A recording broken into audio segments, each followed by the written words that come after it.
Hoje eu queria falar um pouquinho sobre palestras e compartilhar uma história que talvez não faça sentido para todos, mas faz sentido para quem gosta um pouco de palestras.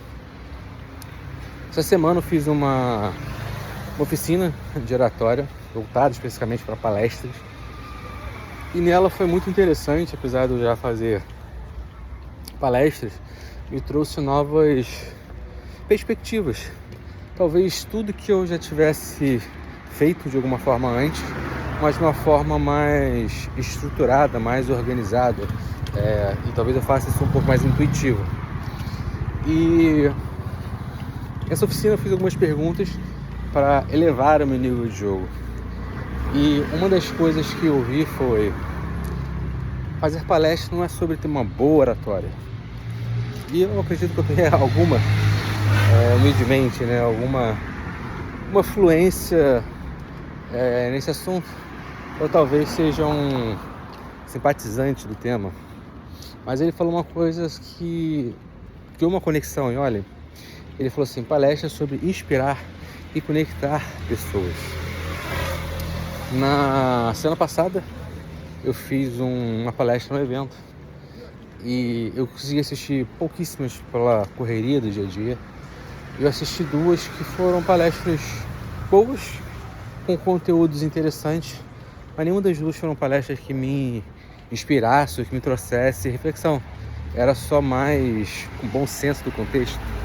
Compartilhar conteúdo, conhecimento. Então vamos fazer uma coisa simplória aqui. O Scrum, para você rodar bem Scrum você precisa fazer A, B, C, os principais erros são C, D e E. Deixa eu ver se você inspirar alguém com essa história do Scrum. E hoje, por exemplo, eu tenho alguns cases para compartilhar. Um deles é sobre a baixa maturidade que eu tive como profissional e meu ego por implantar métodos. E aí eu quis implementar o Kanban portfólio, quando não fazia sentido. Provavelmente, assim como vocês, eu já tive um período de baixa maturidade. E eu queria compartilhar onde eu errei, porque vocês não erram da mesma forma. Quando eu começo a contar essa storytelling, vocês percebam que o método ele fica completamente secundário, ele é relevante. Poderia ser Scrum, Kanban, enfim, qualquer um. Mas a grande sacada são as lições aprendidas, sobre as inspirações.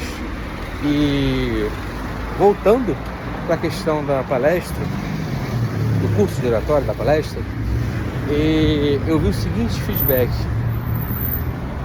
o PPT ele deve ser um acessório invisível para você. Eu falei assim, uma frase interessante. E ele falou assim: treine a sua palestra sem PPT. Eu falei assim, opa, me chamou a atenção. E eu pedi assim, cara, me fala mais sobre isso. Eu falei assim: enquanto você tiver com PPT, você tá ali com uma cola, um roteiro. As melhores apresentações, em via de regra, não tem PPT. Ou o PPT, ele é simplesmente secundário. Ele é só para criar uma imagem, para ancorar o que você está falando na cabeça das pessoas. Se você for olhar os principais TED Talks, os mais assistidos, os mais incríveis, o que criaram a maior conexão, nenhum deles PPT faz diferença. Às vezes nem tem PPT. Pegaram um exemplo do Golden Circle, do Simon Sinek, que ele tinha um flip chart e fez 3 ciclos falando sobre propósito, por que fazemos as coisas, e esse é um dos mais assistidos. Você vê que não tem PPT, não tem nada, tem uma história, tem uma conexão, tem um porquê, tem um motivador. Quando eu olho para trás, minha primeira live, vamos dizer assim, que eu fiz, e quando eu olho hoje, eu vejo o quanto eu evoluí, mas eu ainda vejo os degraus que eu tenho. Um dos meus sonhos a curto prazo, uma das minhas metas, é fazer justamente um TED Talk.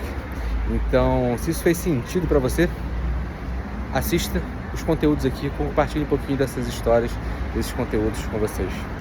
Até o próximo vídeo, um forte abraço.